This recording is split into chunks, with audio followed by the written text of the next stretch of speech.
Peter Zalmayev, the director of the Eurasia Democracy Initiative.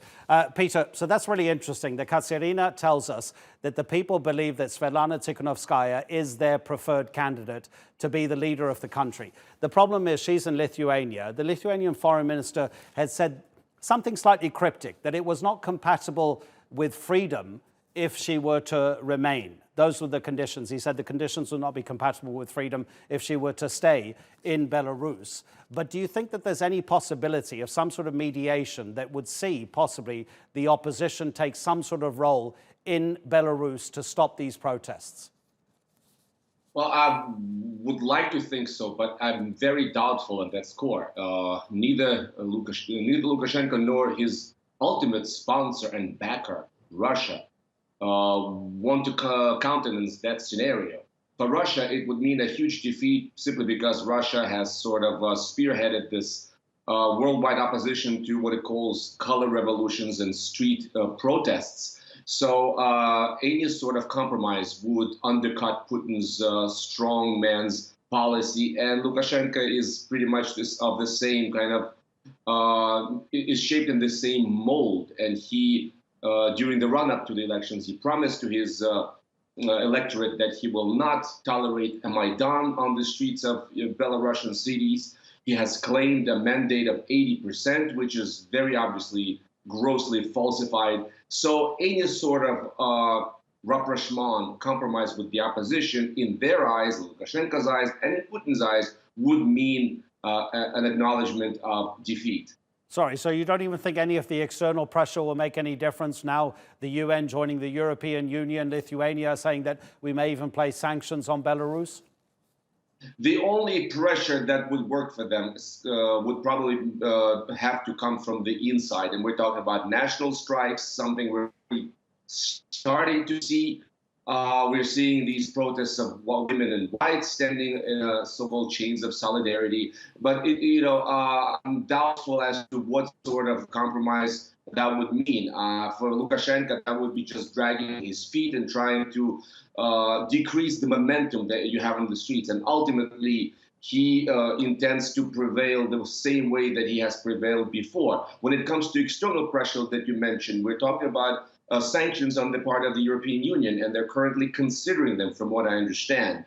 The last sanctions against Belarus were lifted in 2016, and up until then, they didn't really work.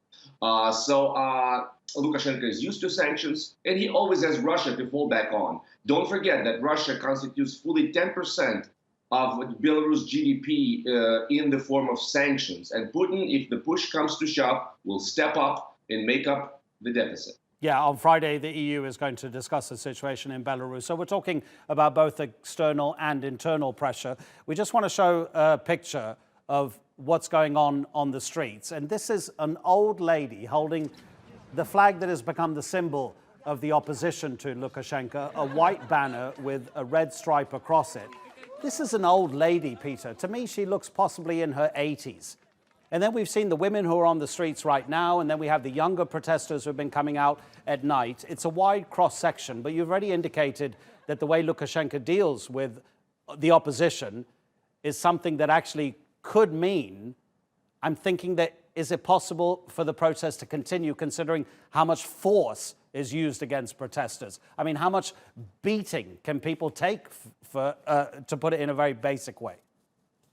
But you also have, that's a very good point. But then you also have to consider how much beating and how much exhaustion the other side can take. And we're talking about special security forces who have to carry much heavier gear, obviously, than the protesters. So they actually get tired much easier. And this is something that's been commented on. And then you have to consider that since the hub of the protests is obviously the capital city of Minsk, the bulk of the security forces have been dispatched to Minsk, while leaving many smaller towns, I wouldn't say unprotected, but much less heavily protected, which means that, as strong as his squads, crack squads are, they are not unlimited in number, and their sources of energy are also not limited. So it's a kind of a war of attrition. I suspect that it will not play out too quickly. The momentum may wane for the opposition, but we're, I think, in for a long haul because, like you mentioned, the protest is cross-sectional. Lukashenko has lost the support of both the urban centers, where he never really enjoyed much support, but also rural areas, which also, by all accounts, voted against him. Peter, thank you so much, as always. Peter Zalmayev speaking from Kiev.